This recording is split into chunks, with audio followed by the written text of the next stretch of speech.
नाशिकबरोबरच अनेक ठिकाणी बंडखोरांमुळे महायुतीमध्ये गोंधळ असताना दुसरीकडे राज्याचे उपमुख्यमंत्री एकनाथ शिंदे आपलं होम ग्राउंड असलेल्या ठाण्यामध्ये निवडणुकीआधीच विजयी पताका फडकवलेली आहे।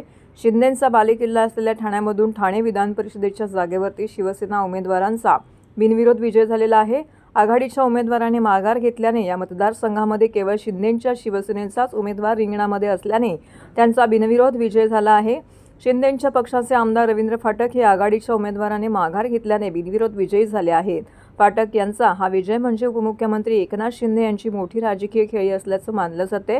याच मतदारसंघातून पूर्वी ज्या प्रकारे भाजपाचे वसंत डावखरे यांचा विजय झाला होता तसाच हा विजय आहे। शिवसेनेने वसंत डावखरे यांना त्यावेळी मदत केली होती, तशाच प्रकारे माझा विजय झालेला आहे असं मत रवींद्र फाटक यांनी व्यक्त केलं। ज्यावेळेस मी उमेदवारी अर्ज दाखल करायला गेलो होतो त्यावेळेस भाजपाच्या इतर नेत्यांना कामं असल्यामुळे ते उपस्थित नव्हते। त्या सर्वांनी प्रचाराला देखील सुरुवात केली आहे।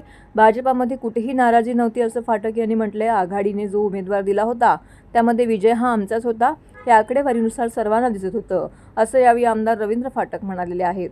महाविकास आघाडीमधील जागा वाटपानुसार हा मतदारसंघ राष्ट्रवादी काँग्रेसच्या शरद पवार गटासाठी सुटला। इथून अभिजित पवार यांनी उमेदवारी जाहीर झालेली होती, मात्र आज त्यांनी उमेदवारी अर्ज शेवटच्या दिवशी अचानक मागे घेतलाय। ठाणे पालघर मतदारसंघामध्ये महायुतीचाच विशेषतः भाजप आणि शिंदेंच्या शिवसेनेचं मजबूत संख्याबळ आहे। महाविकास आघाडीने फक्त औपचारिकता म्हणून उमेदवार दिला असल्याचं चित्र दिसत होतं, त्यामुळेच मतदानापूर्वीच अभिजित पवारांनी माघार घेतली आहे। यावेळी रवींद्र फाटक यांच्या जनसंपर्क कार्यालयामध्ये एकच जल्लोष करण्यात आला। यावेळी मोठ्या प्रमाणामध्ये फटाके फोडत एकमेकांना पेढे देखील भरवण्यात आले। यावेळी रवींद्र फाटक यांचं अभिनंदन करण्यासाठी शिवसैनिक, पदाधिकारी, कार्यकर्ते, बंधू भगिनी मोठ्या संख्येने उपस्थित होते।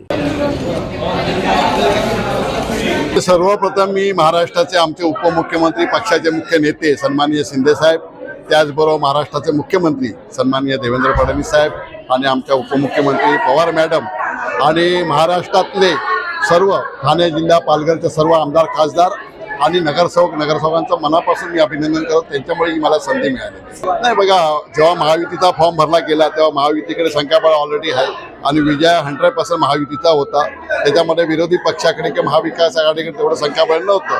त्याचबरोबर महाराष्ट्रात आणि ठाणे जिल्ह्यामध्ये सन्माननीय शिंदे साहेबांच्या नेतृत्वाखाली जेव्हा सन्माननीय कैलासवासी वसंत डावखरे साहेब जेव्हा उभे राहिले होते तेव्हा 2-3 वेळा महायुतीने माघार घेतली होती, त्यांना पण बिनविरोध दिलं होतं। त्याच पद्धतीने सन्माननीय शिंदे साहेबांच्या मार्गदर्शनाखाली आणि महायुतीकडे संख्याबळ असल्यामुळे त्यांनी महाविकास आघाडी माघार घेतल्यामुळे महाविकास आघाडीच्या सर्व नेत्यांचं मनापासून अभिनंदन। मला वाटतं इलेक्शन आलं का हा विषय येतो, पण आम्हाला वाटतं महायुतीकडे एवढं संख्याबळ 90% संख्याबळ होतं विजयाचं, तर घोडेबाजार व्हायचा संबंधच नाहीये। आणि त्याच्या माध्यमातून जर घोडेबाजार होतं तर महाविकास आघाडीच्या उमेदवारांनी माघार घेतलं नसतं, पण म्हणून वाटतं घोडेबाजार तिकडे होणार।